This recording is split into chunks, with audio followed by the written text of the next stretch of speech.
All right, let's get rosining. So the violin is great and all, but the bow is really, I would argue, at least 50%, if not more, of the equation. It gives us our articulation, our tone, it gives us dynamics. Really, kind of the soul of the violin is coming through the bow. And sure, we can do melodies and some vibrato over here, which is also quite beautiful. But really, if without the bow, we can do so little on the violin. I mean, we can do pizzicato, that's cool and all, but it's really the bow is giving us so much of the expressiveness of this instrument. And rosin is what is going to help the bow and the violin work together. We really need rosin. It's a critical piece. If you've ever gotten a new bow or you've just gotten your bow rehaired, then you will have had that experience of, wow, without any rosin, this bow does not do anything. It doesn't even make a sound. This is really crazy. So anyway, I was working with some new beginning students recently, and I was surprised when one said that she couldn't find any good rosining videos on YouTube. I went, really? There's no good rosining videos on YouTube? It seems like such a basic thing. Of course, I have never done a rosining video myself, so here we go. Anyway, when your bow is resting, it should be loose. So just meaning the hair is slack, maybe a couple hairs are kind of hanging down. I could probably tighten that up just a little bit and it's still okay. But that allows the stick to rest, and the bow maker has gone through a lot of trouble to make this bow, this particular arch, and just working with certain specifications to create this camber is what we call it. And so we want the stick to be able to rest when it's not being played so that it can maintain that arch and doesn't kind of over time get a little bit warped in kind of a stiff position. And so when it comes time to rosin and play in general, you're going to tighten up your bow. It's not so effective to try and rosin with loose hair. And a good starting point for tightening is going to be a pencil's width just at the bottom of that arch. So nothing's really touching here. And then I get to that point and I just feel like it just kind of lightly has to kind of sneak through. And different sticks, assuming this is wood, different sticks are going to be a little bit stiffer, a little bit more flexible. And so as you get to know your bow, you might need to tighten or loosen a little bit more. And also the weather and the humidity is going to be a factor with how your bow is kind of playing that day. So it's not uncommon for me to take my bow out, tighten it up as much as we're talking about here, and then have to either tighten it or loosen it after a few minutes because the bow has responded to the environment. And so we just kind of want to watch it and basically always have it looking kind of like this. Although if you do have a really flexible bow and you're just barely putting in some pressure, but then it's bottoming out, then we might have to just tighten it and you will look like you have kind of a stiffer stick. I've seen some performers, I think it was like a Gil Shaham video I saw once where all these people were down on him because it's like, oh, he needs to loosen his bow. That's so stiff. Like he's ruining his bow. And it's like, how can we really know? He might just have a really flexible stick and he's doing beautiful music. So give him the benefit of the doubt. I think it's okay. But anyway, I'm starting here and I have some different rosins to show you. So different rosins have different properties. They're made of tree sap and then sometimes some other components in there as well. And some are more commercially made, which are not necessarily actually rosin, aren't actually tree sap.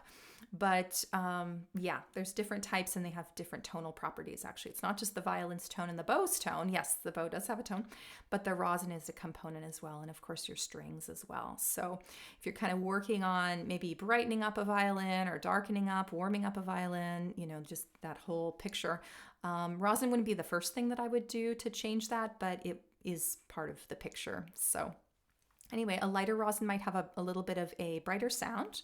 And as it gets, oops, thankfully I have carpet. As we get a little bit darker, it might get a little bit warmer. And it can get quite dark. Unfortunately, I don't have an example of kind of a black, almost black rosin to show you. But this one's pretty dark. This one's a commercial one. It's a little bit more cloudy color. And they have hypoallergenic rosin as well. If people are allergic to pine trees and stuff, you might consider like the jade rosin, and it's actually a green color. So I'm going to use this one today. And you could hold the bow any which way. Really, you could hold it the normal way when you go to play. I find it more effective to actually wrap my two middle fingers and my pinky around the frog. So our frog is this often ebony area. It might have a little abalone eye on it. But I'm going to just wrap my fingers around, and then I'm going to stick my pointer finger up the stick so that I have some kind of good pressure I can put in here. And my thumb's going to go underneath, kind of near this ferrule, this metal piece. And I'm going to really want to get some little strokes swishing. And notice my ring finger pops up, and I'm starting to bottom out, so I'm going to tighten a little bit here with the stick. By the way, tightening, it's a clockwise motion to tighten it with the screw. Of course, once you start moving it, you'll see one way or the other, but always clockwise, the righty-tighty, right? And so I'm just doing these little strokes, and I'm stabilizing with my ring finger, and I might kind of swirl the rosin this way and that way so I get kind of an even wear on it. Some people, they like their little groove. I kind of want to have it wear down. And then I'll do some big long strokes a couple times, and then I'm done. Ready to play. And you might feel a little bit of rosin dust coming off. Oftentimes you won't necessarily see it. If it's a new cake of rosin, it'll start off really kind of jewel colored, and it's very beautiful. And then you might see it kind of like cloud over a little bit. You see the difference here and there. And so then you know that it is getting started. If it doesn't seem like it's really getting started though, it's hard to break the surface. You can just take some fine sandpaper and just rough it up a little bit, and that can get it started. But if you're rosining and then you go to play and it does feel like it's gripping better, it's probably working. But in any case, I've rosined, I'm good to go, and I might just emphasize a little bit more in areas that I know that I'm going to be playing in. Of course, a lot of people play in the middle, especially in the beginning. It's just kind of a nice area to get a decent tone on. The tip area and certainly the frog area can have some issues with, we really have to learn how to manage this tool. But yeah, I've had students where then they kind of go for an up bow and they go down to the frog and whoa, there's suddenly no rosin. So make sure you cover it all. But yeah, maybe emphasize some areas where you might know that you're going to be playing more in those areas. And you can go at it, go and do your practice. And then when it comes time to put your bow away, it's good not to necessarily wipe off the hair. Like I have heard people say, oh yeah, let's wipe off the hair. I would say maybe wipe down the hair if you're changing up rosins. You've been doing a brighter, kind of lighter colored rosin, you want to go to a darker or vice versa, and you just want to get a really good read on what this rosin is doing for you. Sure, go for it. But you should wipe down the stick. And so we're just going to thread a little cleaning cloth, nice soft cushy cloth, in between the hair and the stick, and I'm just going to run it up. And if it gets a little bit sticky in the middle, I know it's a good thing I'm doing this. We don't want the rosin to affect the varnish.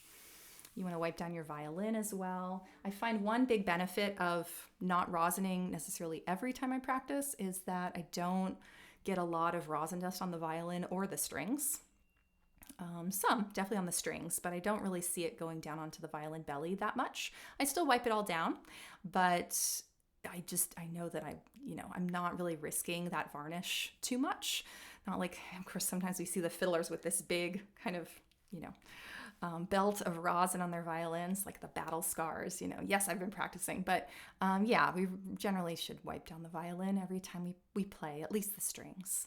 And then after we've wiped down the bow, we would just loosen it up. So I'm going now counterclockwise, and I get to the point where the hair is just starting to kind of fall out a little bit there. And then I know that I'm good to go. The stick can relax. And I have sometimes heard of people saying, okay, well, maybe we should only rosin in one direction, like just maybe big swipes or something. And I've never looked at the rosin hair under a microscope or anything. And if someone has, write to me, let me know your findings. But rosining in just one direction, I feel like you're going to be playing in both directions. So don't we want to have that rosin kind of evenly spread? I imagine these big long hairs, and then we have these little tiny hairs, do we want to have rosin filling all of that so that we have equal articulation on both our down bows and our up bows? But yeah, that's just my feeling about that. I've obviously been playing all this time and rosining in both directions, and I haven't noticed any problems. So, but yeah, that is kind of something that's floating out there that I've seen on occasion, just this idea that let's just rosin in one direction. I do think there's some benefit when you're tuning with the bow to just play your bow in one direction. Just choose a down bow or an up bow just for kind of consistency in the sound. That's maybe the topic for another day, another video on tuning. But yeah, as far as rosining, I think just going in both directions and really coating it up is good. Sometimes I've also heard of people, just kind of turning it this way, turning it that way. Sure, go for it. No big deal. Just whatever you can do to get that rosin everywhere it needs to be, and then you're good to go. You'll know that you need more rosin if the bow starts slipping when you play, like you start playing a note and it like takes a moment to kind of catch in. Now this could be other issues too. It could be you need new hair. And if the hair is starting to get a little bit, this hair is pretty new, so it's nice and white. But if it's getting a little bit discolored, this one is in need of a rehair. That might be a good sign that it's been a while. It's not the only sign, but yeah, mostly if you're rosining a lot, it still doesn't feel like it's gripping, then maybe we need new horsehair, or maybe we just need new rosin too. We're never pretty much going to run out of one of these cakes before it's actually time to get new rosin. So if the rosin is chipping a lot, it's a sign it's drying out. If it's starting to look more cloudy, this is a non-commercial rosin, so they're very meticulous about getting out the rosin to their consumers when it's fresh, so we can see through it. This one's the commercial one that I have, and it's very cloudy. It could have been sitting on the shelf for 20 years for all we know. So those are some good signals. A lot of times, people drop their rosin cake like I did, and it shatters, which thankfully mine did not. And then, we go, well, how old is that rosin? Oh, well, it's 5 years old anyway. Okay, good. Let's just buy a new cake. So I hope this helps.